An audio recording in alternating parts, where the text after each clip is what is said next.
আমি কিছুদিন আগে এলআইসি নিয়ে একটা ভিডিও করেছিলাম। সেই এলআইসির ভিডিওর মধ্যে একজন আমাকে কমেন্ট করেছিল, এলআইসি এজেন্ট, তুমি এলআইসি নিয়ে খারাপ কথা বলছো কেন?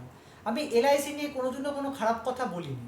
এলআইসি খারাপ তো আমি একবারও বলিনি। হ্যাঁ, আপনি কোন পলিসিটা করছেন সেটা দেখে পলিসিটা করা সব থেকে বেস্ট। আমি এলআইসির এজেন্টদেরও আমি কোনো খারাপ বলিনি, বা এলআইসি খারাপ সেটাও আমি বলিনি। হ্যাঁ, এলআইসির যে পলিসিগুলো আছে তার মধ্যে আপনার কোনটা শ্যুট করে সেটা দেখে আপনি এলআইসি করবেন। আমি একবারও বলিনি যে এলআইসি খারাপ। আপনি এলআইসি টার্ম প্ল্যান করুন, বা আপনার যেটা পছন্দ হয় আপনি এলআইসি করুন। হ্যাঁ, সেক্ষেত্রে আপনার কি প্রয়োজন, আপনার কি পারপাসে এলআইসিটা করছেন সেটা আপনাকে দেখে করতে হবে। হ্যাঁ, অনেকে এলআইসিটাকে ইনভেস্টমেন্ট পারপাসে ধরে। আমি এলআইসিটাকে ইনভেস্টমেন্ট পারপাস ধরে করি না। আমি এলআইসিটাকে ইন্স্যুরেন্স হিসেবে ধরি। ইনভেস্টমেন্টের জন্য তো অনেক অপশান আছে, শেয়ার মার্কেট আছে, এসআইপি আছে, পোস্ট অফিসে আছে, ব্যাংকে আছে, বিভিন্ন রকম গোল্ড আছে, বিভিন্ন জায়গায় ইনভেস্ট আছে। কিন্তু কিছু কিছু এজেন্ট এটাকে ইনভেস্টমেন্ট পারপাসে দেখায়, সেই জায়গাটাতে আমার একটু প্রবলেম আছে।